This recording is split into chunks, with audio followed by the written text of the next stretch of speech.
So we've got this Monaro in over 500,000 Ks, as Steve was saying. So on the hoist, starting to get the engine out and everything disassembled. During this stage, it's really important that we start looking at everything, trying to find if there's any other issues we can fix at the same time. Like we found there's a little crack in the starter motor.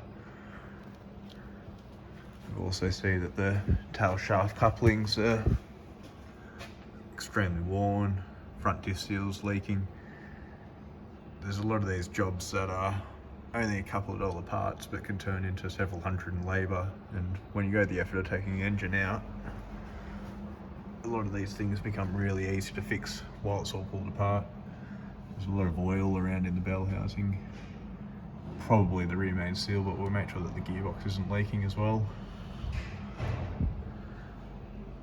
So yeah, we'll keep going and get the engine out.